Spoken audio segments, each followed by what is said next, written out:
Good, y'all? Crazy Cowie with an early morning ride. I don't know if you call it a night ride or a day ride. It's technically it's day, but it looks like night. So this is gonna be a hybrid. This is gonna be a night ride or a nay, whichever one you want to go with. But yeah, we're finna get a little highway mileage here. You know, good weather. I don't really see anything impacting me or driving like a coward. Oh yeah, we're gonna do some responsible riding tonight. And also, we're gonna talk about. Now, this is a beginning. This is a beginner, a squid boy. You know, pretty much things you're gonna look out for learning as a beginner rider.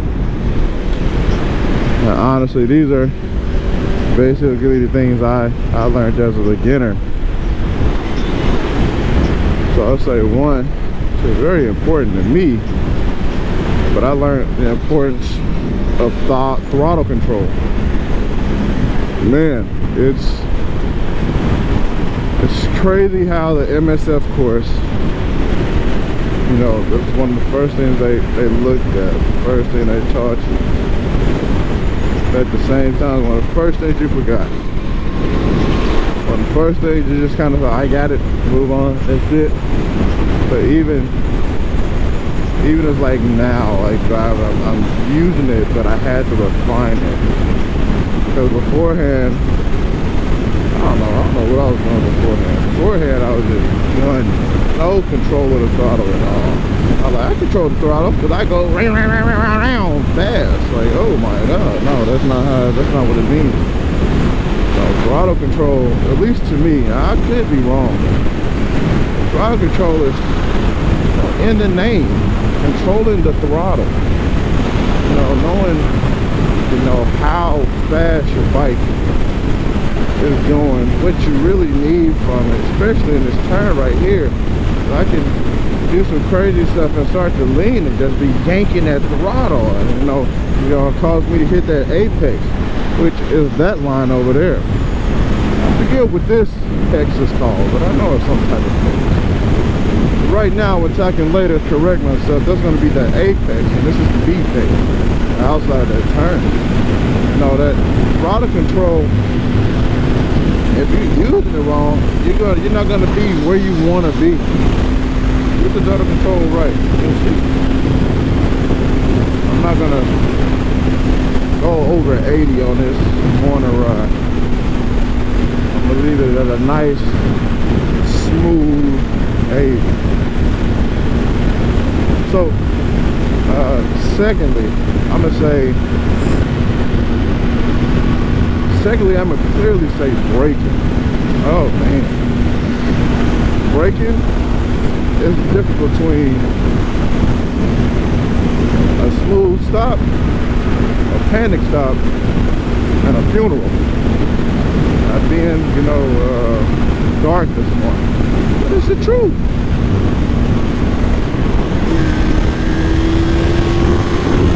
Braking is literally to get you out of shit. What can keep you in there. So, I mean, right there, I had to do it because I was trying to get out, wasn't trying to lose my speed. And there's assholes in the second lane want to speed at fucking whatever in the morning. In a Corolla, bro, in a Corolla. Nobody over there when they get over, you're like close. Well, anyway, alright. We're going to get out of the angry zone and we're going to stay normal. So, for instance, I could literally be speeding like this, right? Doing my thing. Let's say we're on the side road, in between the lights.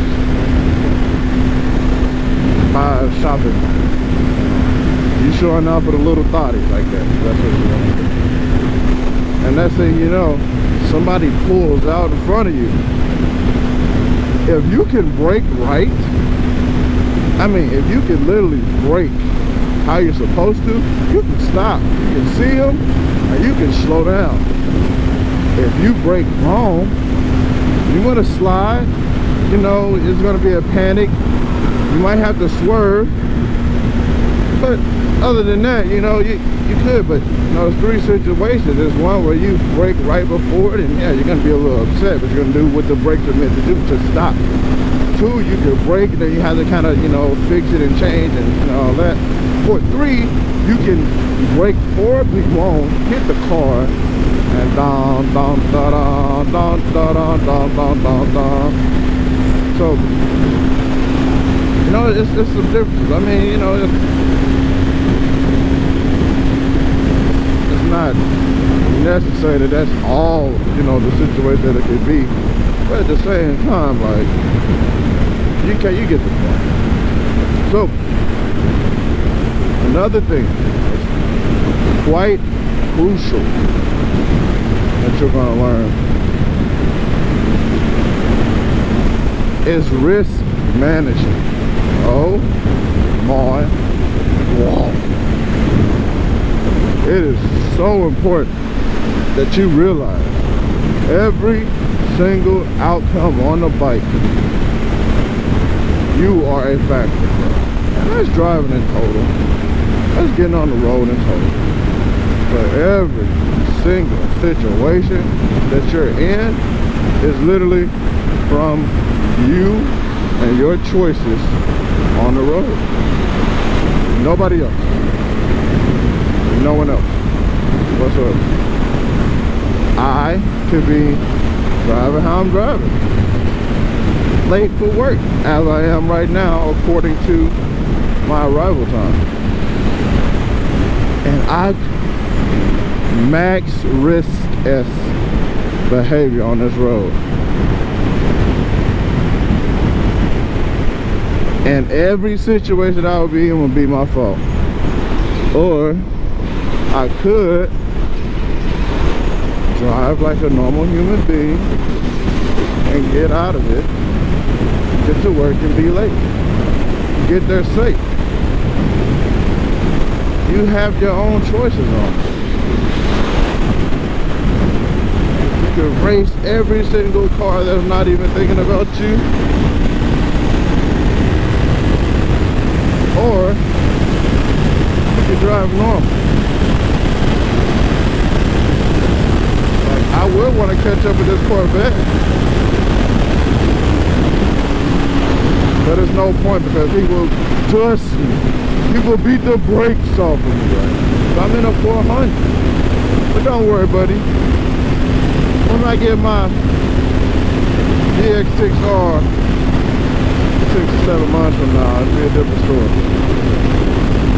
But right now, I'm cool. So anyway, yeah, so risk management.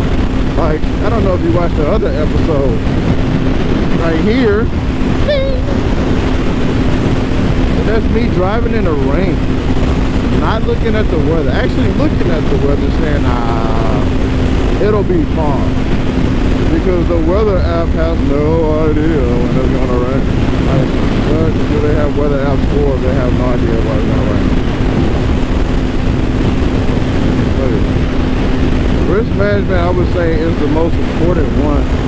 If you don't learn it, I don't think you should be riding a bicycle all the time. Tricycle, motor tricycle, anything. You shouldn't be in a car if you can't have proper risk management. Sorry for the snow. I'm a little sick. Woe is me. But anyway, so I'm gonna go with top 10 things I've learned. Throttle, braking, risk management. Now I already had a good concept of it, but head on a swivel never meant so much. All you military guys, you would know that. Head on a swivel means, you know, looking around at all times, be aware of your surroundings at all times, yada yada yada yada yada. But you have to be on a motorcycle. Like, there's no other way that you can, even ride a bike and not have your head on a swivel. No other way. If you only look straight, you're only looking at these rear view mirrors that are the size of my knuckles, man, it's gonna be crazy. You gotta look, you gotta know what's to your left, you gotta know what's to your right, you gotta know what's to your back left, to your back right, and possibly behind you. You gotta be aware of the situation. Now, granted, that's impossible to be aware of the 360 degrees at all times because our eyeballs are only pointed forward,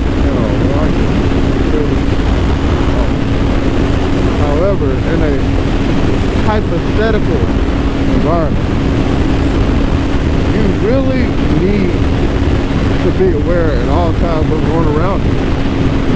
At all times.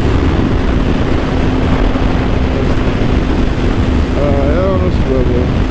It's something that's important, but not as important. Well, all these things are important. Don't get me wrong.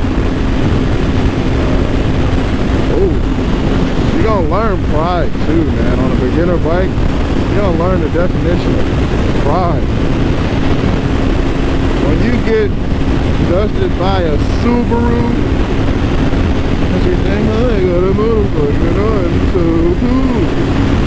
But a Subaru like pulls on you, gives you a little mini gap. You get all upset and mad because you got a motorcycle. Yeah, man. You ain't the fastest thing on the road. You just got a motorcycle. You ain't got no Bugatti, Chiron, however you say it. You ain't got one of those.